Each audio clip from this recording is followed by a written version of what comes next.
simply overwhelmed by the love and the emotions that you express on this occasion, Madam President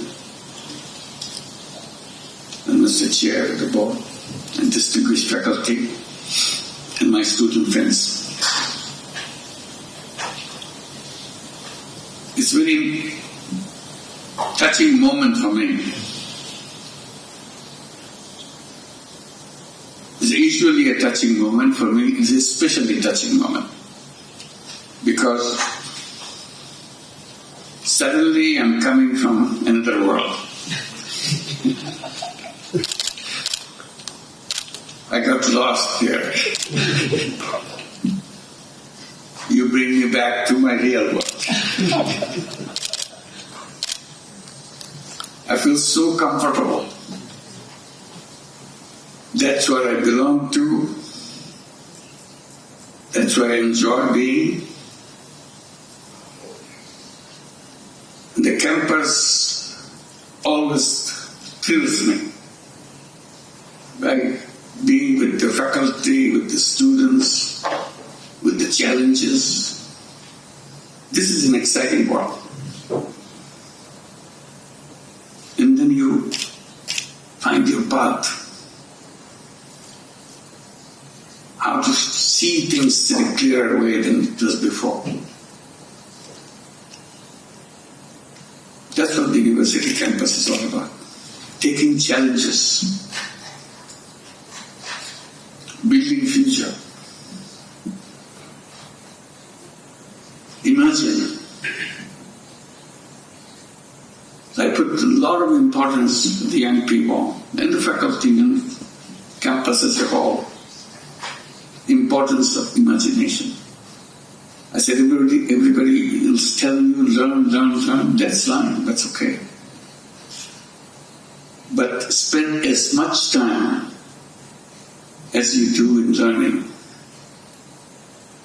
Imagine. Because imagination is the way which creates the world. If you imagine, I try to emphasize to the young people, if you imagine, it will happen. If you don't imagine, it will never happen, because you didn't imagine it. So easy. I see imagination gives you the power to unleash yourself. Without that, you are stuck with the reality. The reality is not given. The reality is created. We created it. That's what the beauty of the university campus is. Create the next day, next world, where we are. And you don't realize it at the moment. It's fun, wonderful time being in the campus, making friends. But along the way, we are challenging. We are saying, why not? What about this way? And that make it happen. Because you said, why not? If you didn't ask that question, why not? We would have remained the way we were all the time. So that's what excites me when I come back to the campus, when I meet you, meet the young people. Remind me what I am, what I'm supposed to do. One question I raised when I first started teaching in Bangladesh. Said if the university is the reservoir of all the knowledge, that's what one description of the university. All the knowledge of the world is compressed into the university. If so, if all the knowledge is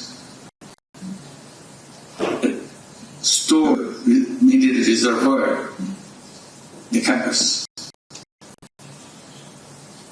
How come we have so much power outside your door in Bangladesh?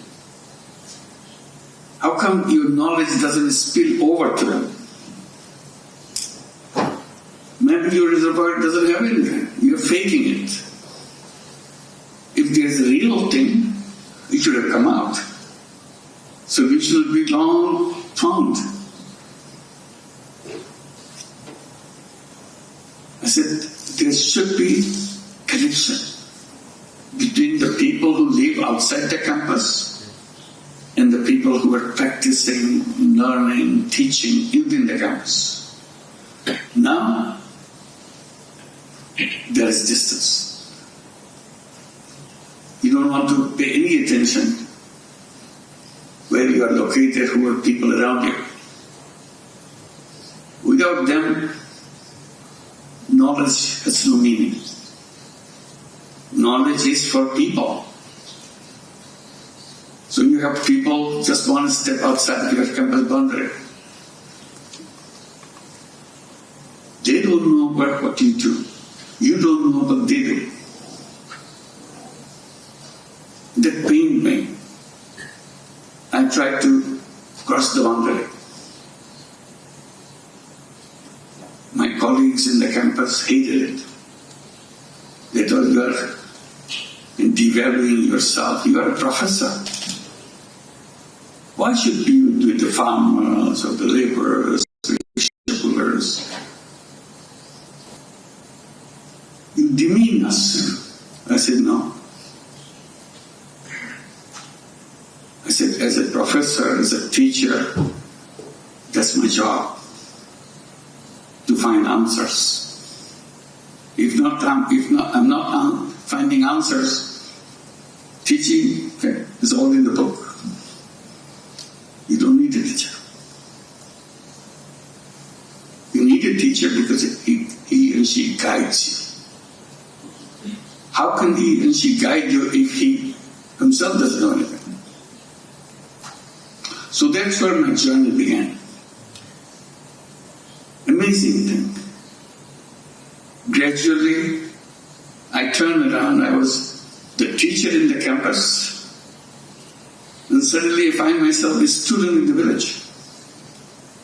Every day I'm learning. Years later I found out that's the best university I ever been to. The village women taught me so much. Today, whatever I'm saying, whatever I'm doing, all inspired by them. And very simple thing about life. Simple questions.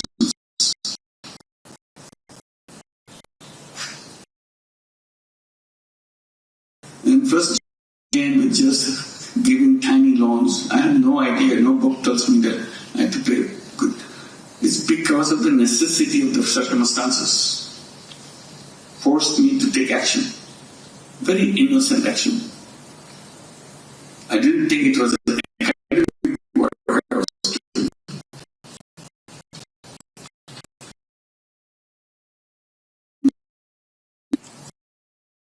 It challenged the whole banking system. I said, it's very funny. Banking system is designed in a way,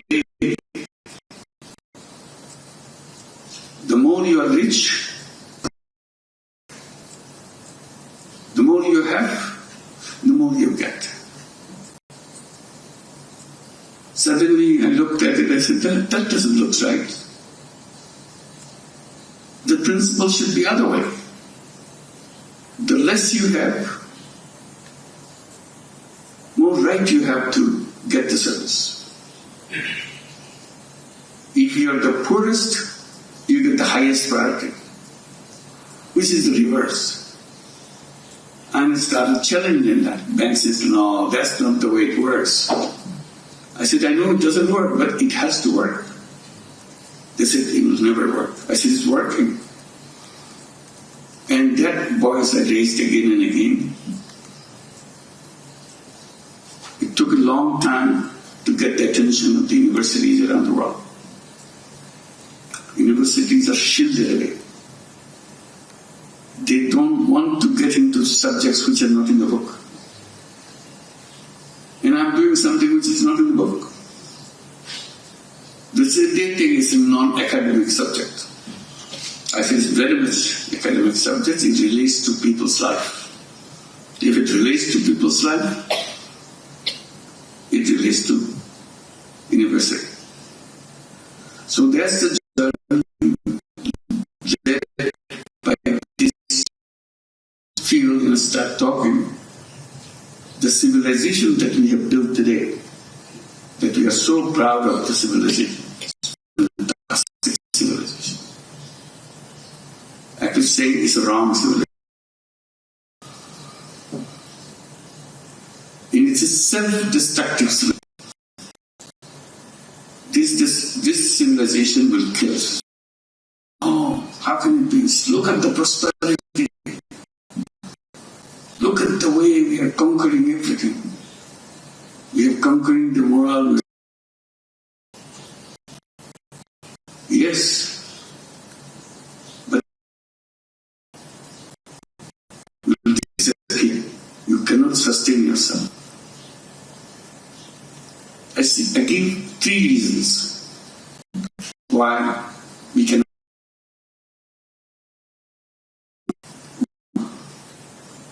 Environment. There's something wrong with us on the environment issue. I say it's not about something wrong. It's initiative towards destroying everything that we have.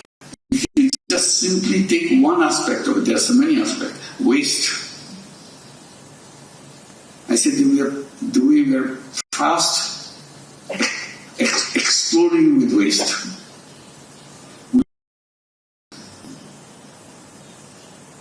There will be no room for human beings, any other to take over. Every day we are creating waste.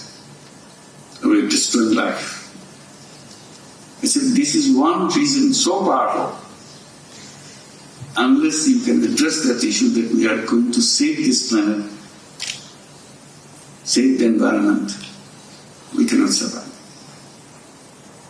Second issue that this is alone is enough for destroying the civilization and us.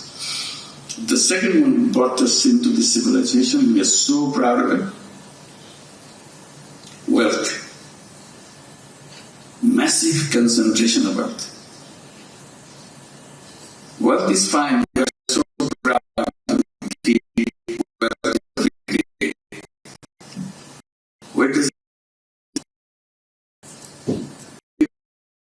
and we are responsible. We are the people who design all the theories, all the things. We are responsible for this destruction. We put in our economy the critical factor, critical element, maximization of profit. So everybody is trying to maximize profit. And in the principle of profit, the more profit you make, more powerful you get.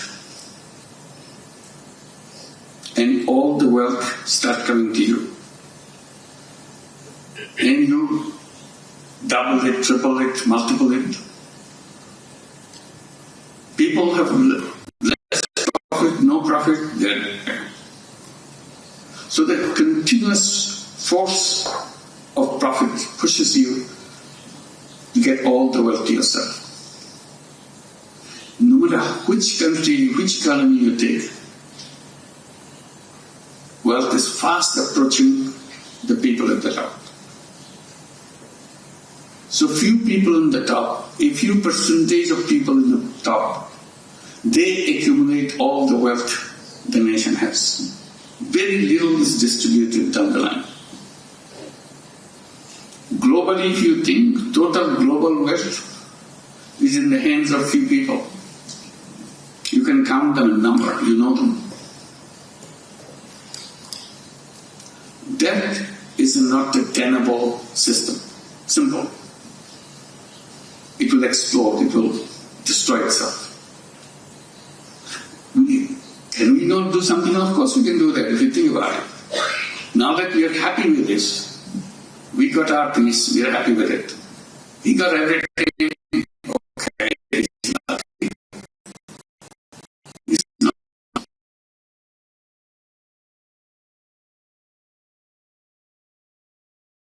Every other people is as smart as him. Once you get bigger, you get the biggest. You continue. But everywhere is not. So that again, wealth concentration will be creating chaos everywhere. And it will explode. We have no solution for that unless we come back to can we address that. And the third one, which will kill the destroy the whole world, is unemployment. We talk about employment all the time, but work for unemployment. We design technology, powerful technology. Where you need 10 people, now we need 1 people. Where you need 100, you now can do it 2 of them. So what happens to people who are left out? Because technology is moving in that. Now we have the artificial intelligence. We are so happy. You practically don't need any people, so they are so proud. Is it a good news? You don't need any people? An artificial intelligence can design things on their own. I said, oh my God.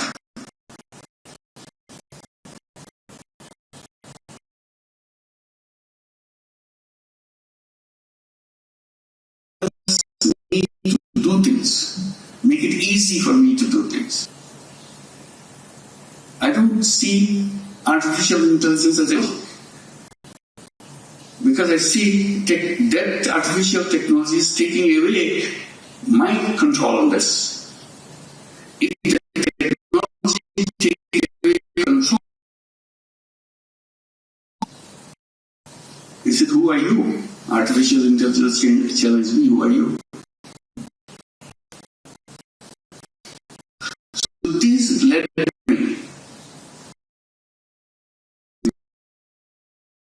1-3-0 class. Simple idea, we can practice it. Simple idea because we are saying in a personal way, each one of us is 3-0 class. Each person make a commitment. I will not do anything which needs to use fossil fuels, plastic. So I'll stay away from it. All the things which damages the earth. I will not contribute to waste. If I have one shirt, I don't need another shirt. Because another shirt is waste. But here we created an economy, buy, fashion, throw away. So you have to counter. So I become a person to save the planet. No waste for me. I do not seek jobs because job takes away my creativity. So unemployment will turn into entrepreneurship. I'm not looking for employment. Unemployment doesn't mean anything to me. That's how I was born, as an entrepreneur. But the school taught me to learn so that I can get a good job. So my orientation is, if I don't get a job, I'm useless. I'm a failure. I said, that's not true. You are born as an entrepreneur, as a creative person. The essence of human being is creativity. If you don't have creativity, you are nothing. Every single person is creativity. But we are so focused on pushing it down. No creativity, just follow the orders. I said, we are not slaves. But our system turned us into slaves. The more obedient I am, more progress I make in my job. I said, the whole purpose of being human being is totally defeated. So I'll be entrepreneur. I can create the world that I want. So these are the 3 zeros. On top of it, another idea came and attached to it. Business for profit maximization. I said, who said so? We'll create business for no profit at all, for no personal profit. Company business will make profit, but profit will stay with the business, not with the owner. Why I create that? I create business for solution of problems, for a purpose. Not for making money. Only purpose in business today is making money. I said, no, that's not what it is. Business is a wonderful tool. But the question is, what do you use it for? You are using it for personal gain. They explained it away by saying, you know what? That's the way human beings are. They are selfish. They want to make money. That's why you have to build a system based on selfishness. Because that's the unique quality of human being, is selfish. I said, you misunderstood human being. Human beings are selfish and selfless. But you cut off the selfless part. You keep on with the selfish part. You build the whole world on the basis of selfish part and create a wrong world. If you address it as a human being, selfish and selfless, you would have 2 kinds of business. One is a selfish business, and another is a selfless business. And we encourage to create selfless businesses. Japanese young people love that. Many created big companies now. What we call social business.